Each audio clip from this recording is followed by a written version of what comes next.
For the last 10 years, a serial killer has sent me a present every Christmas. I look down at the professionally wrapped box sitting on the wraparound porch. The wrapping paper was red with little Christmas trees all over it. A large blue bow sat on the top, shaped like a spiked naval mine. Next to the bow, I saw the cheery looping cursive of my stalker. I knelt down, reading the tag, never knowing what it would say. To my best friend. From the cleaner. I sighed, picking up the package. I heard something wet sloshing around inside. Drops of blood started leaking out of the cardboard lining as I carried it. It left a trail of crimson in my wake. I went to the kitchen, grabbing a sharp knife. Inhaling deeply, I unwrapped the paper before slitting open the cardboard box underneath. I peered inside. Two cloudy, lifeless eyes stared back at me. The smell of decay and death became so thick as soon as I opened the box that I could taste it in the back of my mouth. I backed away quickly, but even when I closed my eyes, the mental image stayed with me. He had sent the decapitated head of a child, its blue lips pressed tightly together as if in an expression of disapproval. Squirming larvae ate at the stump of his neck and came out of the child's ears. Next to the head, I saw a DVD case. On the front cover, in huge, spiky letters, were the words, "Watch me." I sat in front of the TV, the DVD spinning rapidly in the player. The black screen rippled with static. A jarring cacophony emanated from the speakers, and then, a second later, a face appeared. The Valley Ripper always wore the costume of a Baphomet in these videos. He had on a black robe. On his face, he wore a mask that made him look like a goat. Two giant black horns twisted from his head.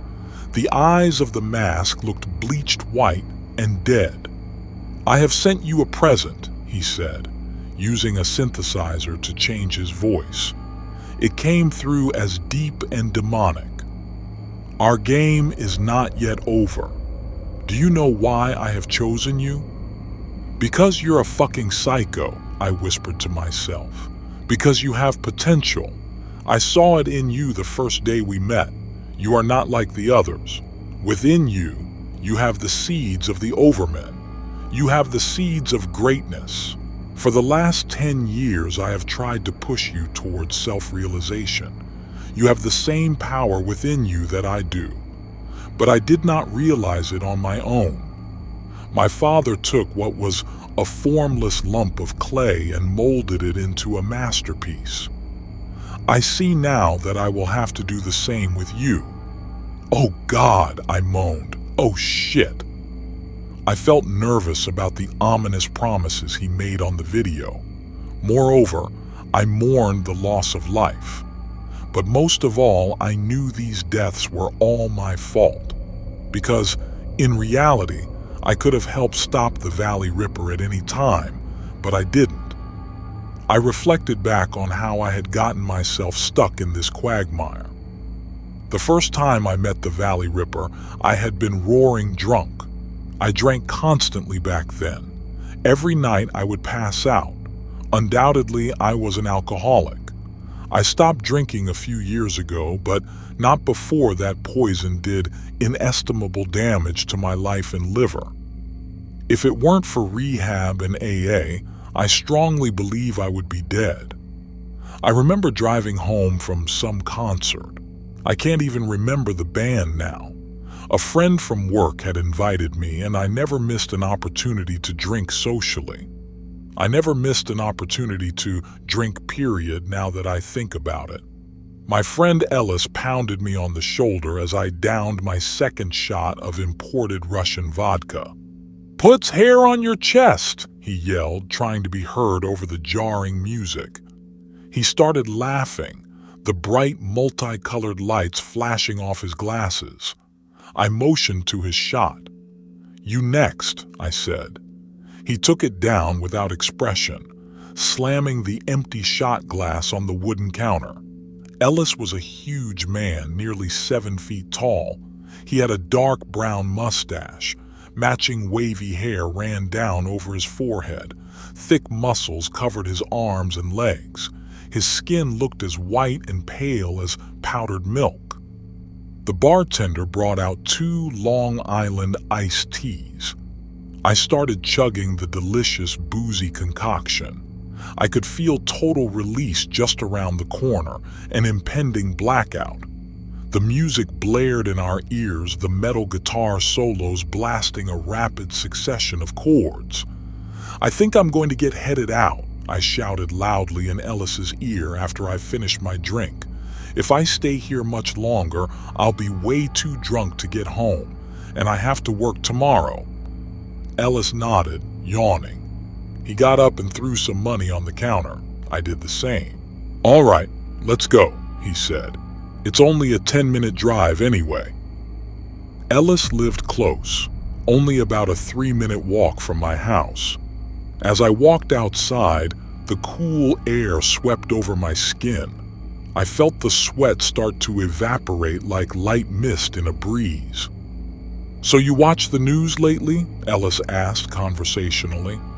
My ears still rang from the shrill whine of the guitars and the harsh shrieking of the vocalist. I shook my head. "I don't own a TV," I said. He looked at me in amazement. "Really?" he said. "Why not?" I shrugged. "It's a waste of money and it makes you stupid. I read books mostly." Ellis nodded at this.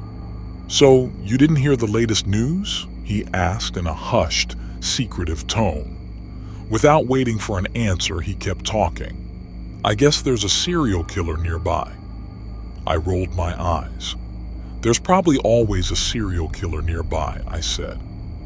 "There's over 300 million people in this country.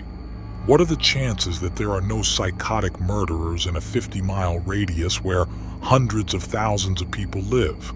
Pretty low, I think." We had gotten close to my car, a fully restored Ford Thunderbird. Ellis always complained about the lack of space and leg room, and in his defense, he did kind of look like a clown in a clown car when I put the top down. "Yeah, you're probably right, but this is no ordinary serial killer," Ellis continued. "He's a real-life Satanist, like something out of a horror movie." "How do you know?" I asked. He laughed sardonically at that. "Everyone knows. It's all over the news. He's done 3 houses so far. At the first house, he found the husband in his bed. The guy saw him breaking in and the killer slit his throat. The husband still fought like a madman though, even with a slit throat. There were signs of a struggle and his knuckles all looked bruised. This is according to the media anyway, so take it with a grain of salt." I nodded. "So the guy goes into houses and takes all their most valuable stuff, like any money or jewelry. He seems to kill randomly. In some houses he kills everyone, but at the first house he let the wife live and only killed the husband and children. The wife said that she was crying and pleading with him. She apparently didn't know that the rest of her family was dead, as he had bound and blindfolded her downstairs, where she was sleeping in front of the TV. She said she would give him anything he wanted if she didn't hurt her kids. She started swearing to God and he slapped her. "No, bitch," he growled. "Swear to Satan." "Swear to Satan?" I asked, appalled. Ellis nodded grimly. "Yeah. Apparently the guy is a real-life Satanist. He believes Satan protects him. He worships the devil and offers him sacrifices. And since those sacrifices are all suburban, rich people, you can imagine the uproar. It would be different if he was killing people in the inner city. No one would give a shit." Ellis laughed at that, though I didn't see the humor. I drove down the dark country roads as we talked about the Valley Ripper. The booze made my head feel light and empty. All my problems seemed to have dissolved, and I was just happy to be alive. Until the woman started walking in front of my car. I was trying to light a cigarette at the time. If I hadn't drank so much, I might have been able to save the situation. But by the time I looked up, a collision had become inevitable. "Look out!" Ellis screamed in panic, looking up from his phone at the last possible second. I braced for impact. The woman's body smashed into my front passenger's side headlight. I heard a tinkling of breaking plastic and glass accompanied by a revolting cracking sound as the woman's bones shattered. Her body rolled, spinning in mid-air and denting my hood. Then she hit the windshield, leaving jagged cracks like lightning bolts. She flew over the car and landed with a nauseating thud on the cold, empty street behind us. I pulled over, putting on the hazard lights. Ellis looked like he was in shock. "Is she dead?" he asked, gulping heavily. I opened the driver's side door and vomited on the pavement before stumbling out of the car. My heart was beating so fast I thought it would explode, and I had a whining, ringing sound in my ears. I started walking back to the woman. Yes, she was very dead. I could see her neck jutting to the side at a 45-degree angle, like a bird with its spine broken. A long, gasping exhalation escaped her bloody, open lips, and then she lay silent. She looked like she was in her early 20s with long black hair and blue eyes. She had on all sorts of rings and necklaces, many of them with occult symbols. I saw upside-down pentagrams, the Ouroboros, the black sun, and the OM symbol. A rather esoteric collection, I thought to myself. "Oh shit," I whispered to myself, suddenly feeling very sober. 1,000 thoughts ran through my head a second, and all of them seemed worthless. Ellis stood by my side, one hand on my shoulder. He tried giving comfort, but I only felt dissociated and scared. "You have to report this," Ellis said, trying to be comforting. A moment later, his head disintegrated before my eyes. I heard a deafening gunshot. The stump of his neck continued to pump blood for a few seconds before his body fell, his hand sliding down my back as he went. I started screaming, trying to run, but I hadn't gotten more than 10 feet when a hand grabbed me by the arm and spun me around. I saw a man standing there in a black robe with a goat mask over his head. He had a sniper rifle slung around his shoulder and a pistol in his right hand. He tilted his head slightly, like someone curious about a new arrival. "Do you know who I am?" he asked, in a deep, almost robotic voice. He had no inflection to his word or change in cadence. It gave his voice a reptilian quality. The Valley Ripper?" I said, feeling very cold. Goosebumps began rising all over my skin, and I started shaking, my hands trembling. He nodded slowly. "That's what the media calls me, so I hear. It's as good a name as any." He knelt close to me. "I've been watching you, John. You scam your own co-workers, family, and friends, steal their money, and leave town. How many times have you done it? How long until you got him, too?" He pointed at Ellis's nearly headless corpse. I gaped at the man. How did he know so much about me? "Don't get me wrong. I admire what you do," the serial killer continued. "There is no such thing as right and wrong. The only right in this world is what serves the strong. The only wrong is weakness. You have exploited the weakness of others. This is only natural for superior beings like you and me."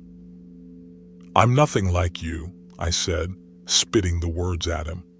He didn't seem the slightest bit affected. "Then why haven't you called the police yet?" he asked. "You just killed a girl.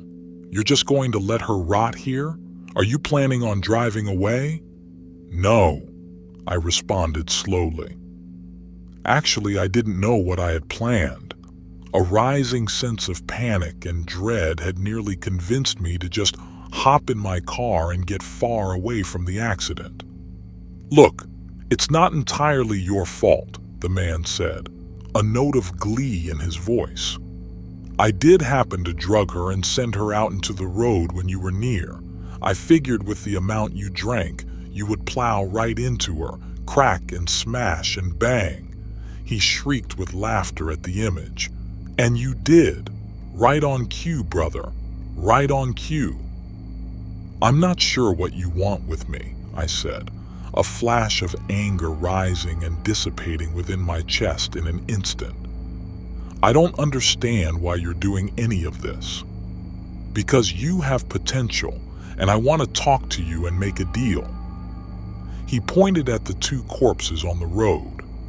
I was grateful that almost no cars traveled this way at night. The town we found ourselves in only had 100 people in it, and when it got late, the roads looked like ghost towns. "I'll clean up this mess, but know I have the entire thing on video. Even right now, you're being recorded.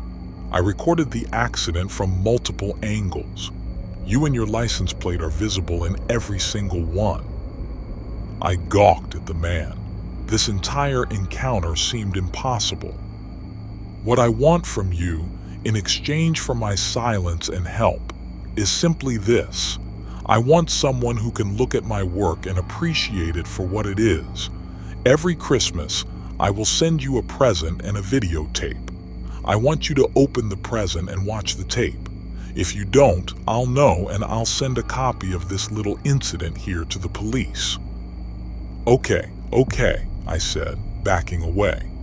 I expected the man to shoot me at any moment. "Whatever you want. If you want to send me Christmas presents, you could have just asked. You didn't need to set up this whole insane charade." The man clucked his tongue condescendingly. "We'll see about that," he said ominously. I decided I had had enough. I changed my life over the course of the last 10 years.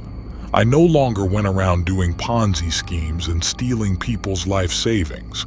Though I really didn't want to go to prison, I figured I needed help from the authorities at this point, and that would only happen if I gave a full confession. I tried putting it off for a couple more days. I got home from work late that night, stomping through the snow to get to the front door. Freezing and wet, I quickly unlocked it and went into the house.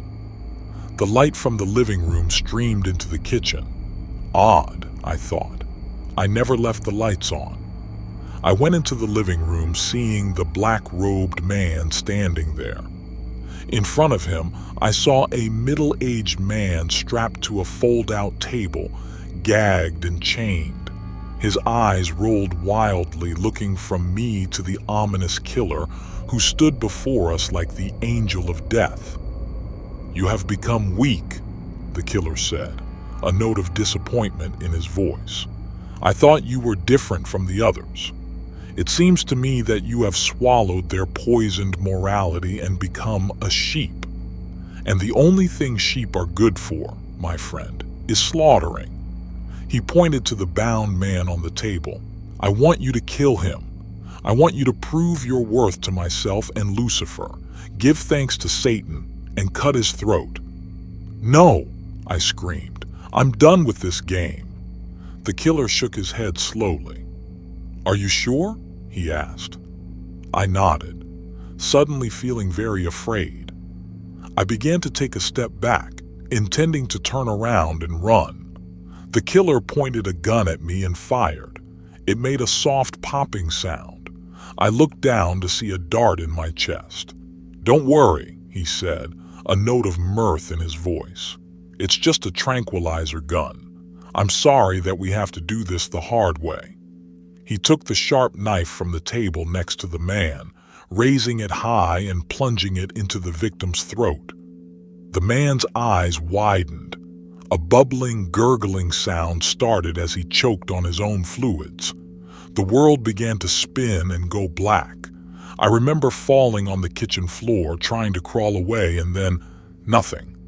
I awoke in prison surrounded by countless guards and police officers. They all gave me looks of disgust and hatred.